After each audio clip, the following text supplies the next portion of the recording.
Blue wings cup through Brazil's dry air as lost bird returns. Story of survival, science, and hope. Discover AI's role in saving species everywhere. In the dusty woodlands of Brazil's Caatinga, blue wings cut through the dry air as a bird thought lost forever finally returns. But this flight is more than a spectacle.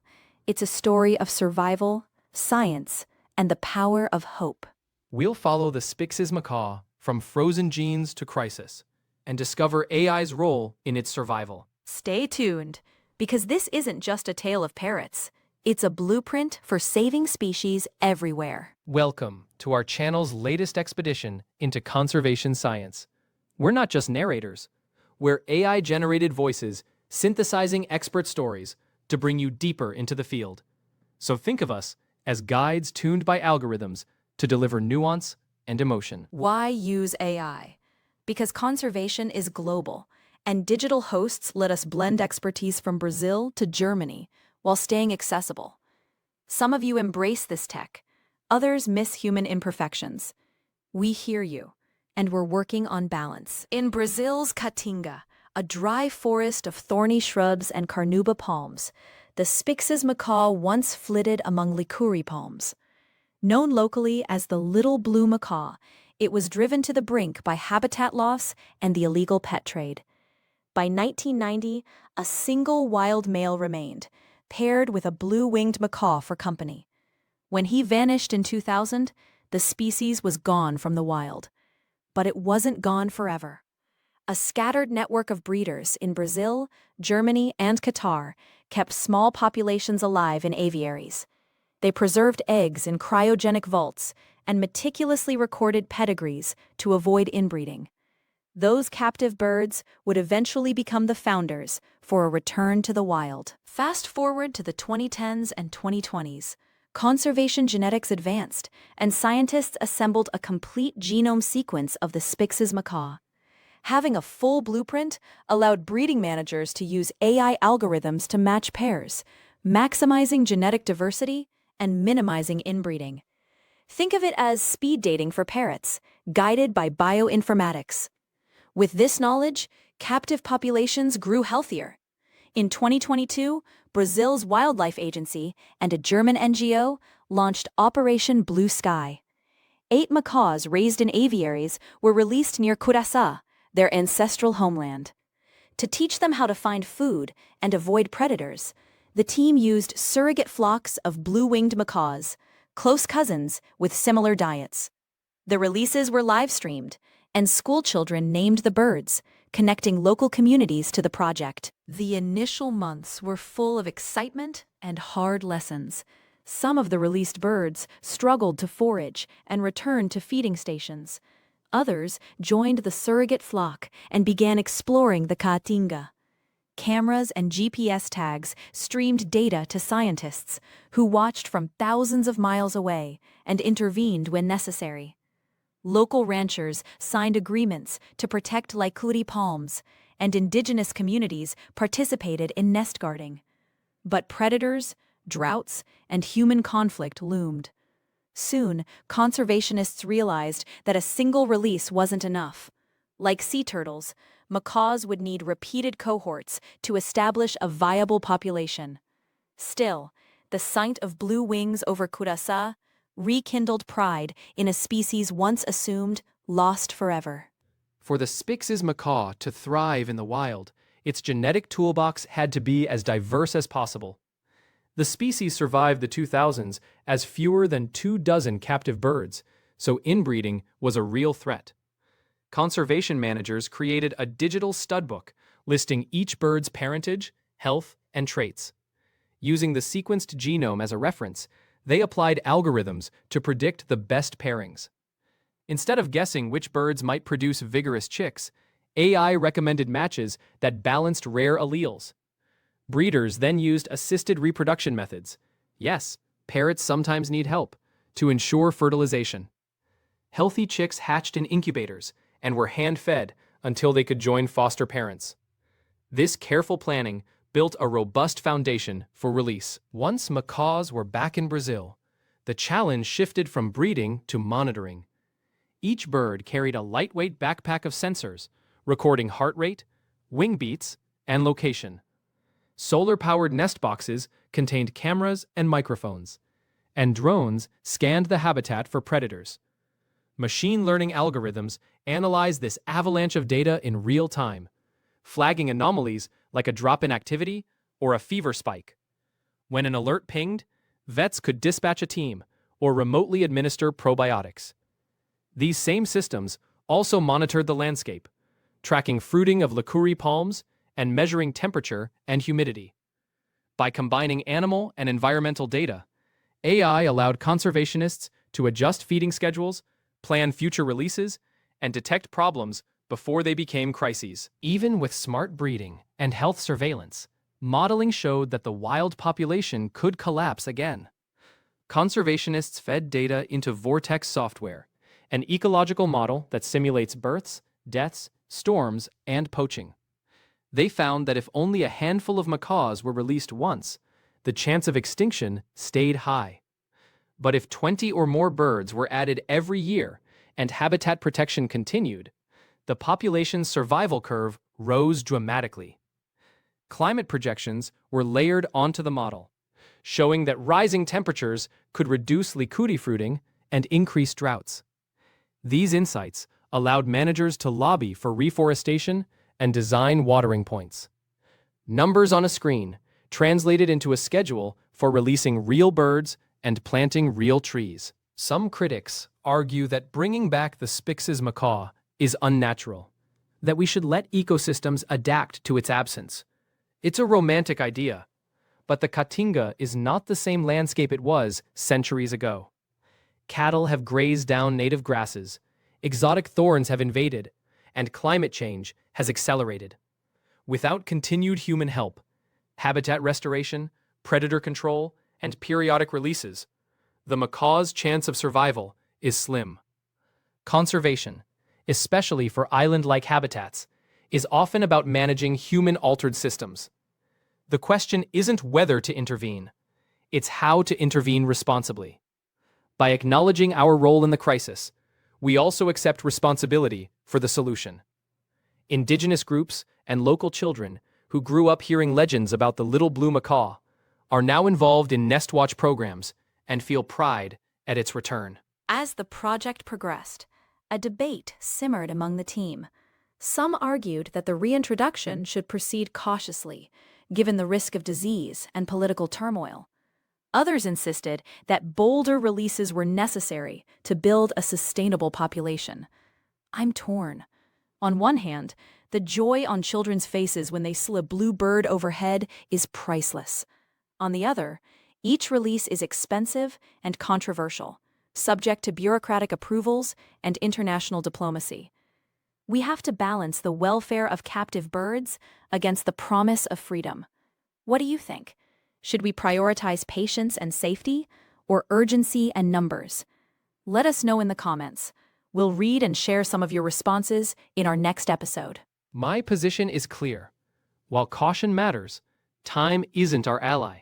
Politics has already delayed progress. In 2023, after a dispute between Brazil's ICMBio and the German NGO ACTP, releases paused. Only a handful of birds remained in the wild. Then, early in 2025, a Circovirus outbreak struck. To protect the population, managers recaptured every released macaw and quarantined them. Critics said this proved rewilding was doomed. I see it as proof that we need robust systems, not retreat. If we wait for perfect conditions, the macaw will fade into memory. Let's push for transparent governance, coordinated science, and community participation, so that setbacks become stepping stones. Vote in the poll below whether you'd risk earlier releases or wait for stability. Your opinion guides our coverage.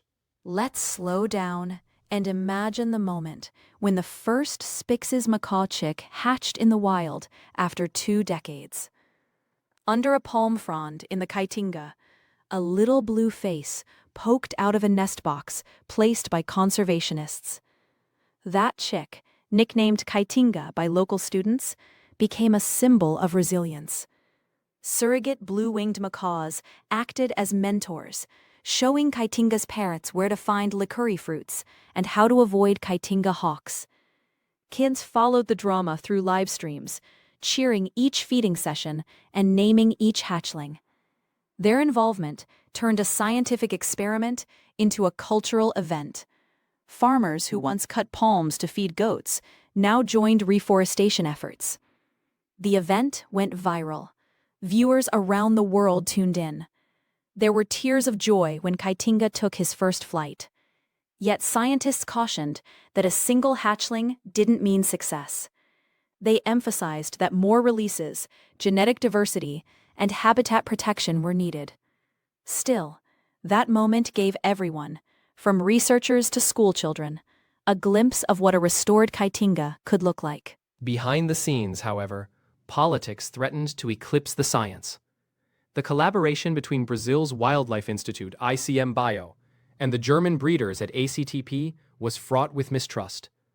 Brazilian officials accused their counterparts of hoarding birds to maintain control. The Germans countered that Brazil lacked the veterinary infrastructure to ensure the macaw's welfare. Emails leaked to the press showed heated exchanges. Funding uncertainties and legal wrangling delayed the release of the next cohort. Meanwhile, the 12 macaws in the wild counted on those reinforcements. Local communities watched nervously as months went by with no new birds. The situation illuminated a fundamental truth in conservation. Success depends not only on biology, but on alliances. Building trust between institutions, nations, and cultures is as critical as genome sequencing. Without it, even the best-laid plans stall. Yet, despite the tensions, both sides shared a common goal: to see Spixs macaws flying free. That shared vision eventually pushed negotiations forward. Protests erupted online, with hashtags like "Free the Macaws" trending, and petitions urging transparency.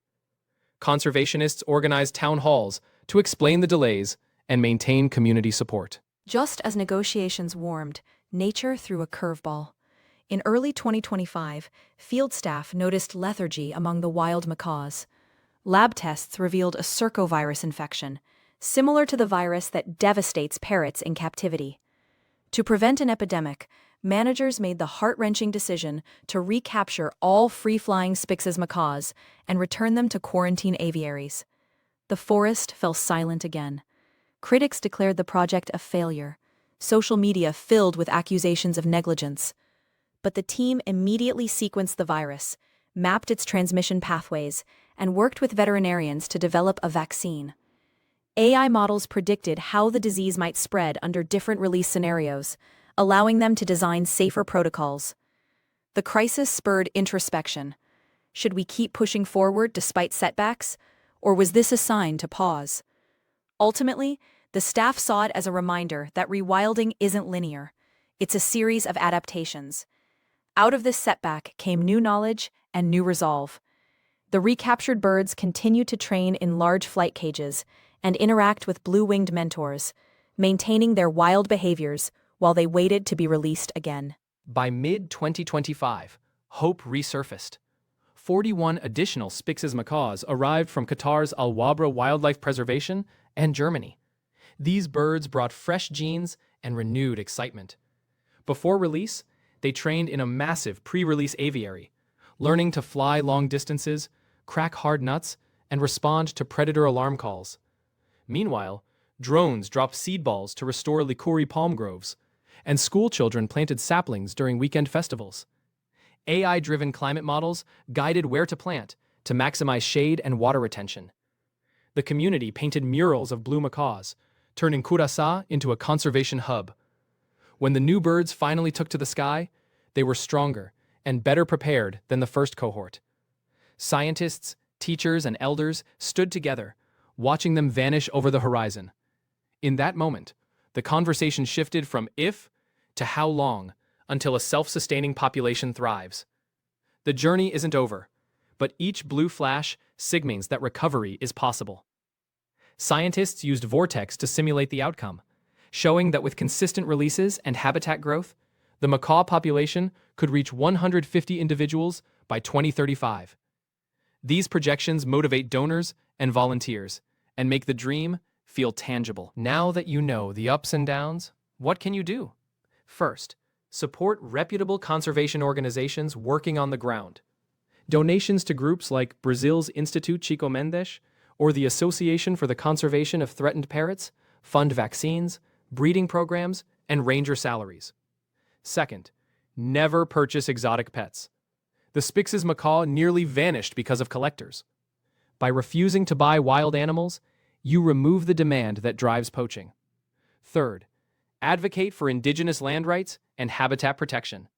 When local communities can manage their forests and earn a living without cutting palms, the macaws thrive too. Fourth, educate yourself and others. Share this video, talk to friends about the little blue macaw, and invite them to care about less famous species. Conservation begins with awareness. Turning viewers into advocates multiplies our impact. Finally, consider volunteering at local zoos or botanical gardens, or participating in citizen science projects like bird counts and plant surveys. Your eyes and ears can provide data that feed into models like VORTEX. Your engagement helps this channel and the species we profile. We started as a small group of wildlife nerds and have grown into a community that spans continents. Each comment, like, and share tell the algorithm that people care about conservation stories. That means our videos reach more classrooms and living rooms. We're humbled by messages from teachers who use our episodes in science lessons and from kids who draw pictures of the macaw and send them to us. To continue producing in-depth stories, we need your support. Subscribe if you haven't, hit the bell so you never miss an update, and share this episode with at least one person who might not know about the Spixs macaw. You are the reason we can spend weeks researching and bringing you the latest updates. Our analytics show that most viewers still aren't subscribers. Changing that stat helps us secure grants and partnerships for future episodes. As we wrap up, remember that the story of the Spixs macaw isn't just about one species. It's a window into the broader challenge of reversing extinction. AI tools, global partnerships, and community activism come together to rewrite a future that once seemed predetermined. If a bright blue parrot, once declared extinct in the wild, can soar again over Brazil's drylands, imagine what is possible for other endangered species. The journey ahead will have setbacks. There will be disagreements and viral outbreaks and bureaucratic delays. But each step, sequencing a genome, planting a palm, teaching a chick to fly, builds toward a horizon of hope. Join us in celebrating the small victories and pushing for systemic change. Together, we're not just telling stories. We're part of a movement that values every creature's right to exist. When you share these stories, you amplify that message and help convert compassion into policy changes and funding. One of our favorite parts of producing these videos is hearing from viewers around the world. Earlier this year, a superfan from Mumbai wrote to tell us how the Spixs macaw inspired her to start a rooftop garden for local parakeets. She followed every update on the reintroduction and then took action in her own city by planting native trees and installing bird feeders. Stories like hers remind us that you don't need to live in Brazil to make a difference. You can create pockets of habitat wherever you are. If you've taken a conservation action because of our episodes, share it in the comments so we can celebrate your impact. We love reading your comments and suggestions. Last episode, someone from Canada asked us to cover the vaquita porpoise. Another from Kenya recommended a story on the endangered African gray parrot.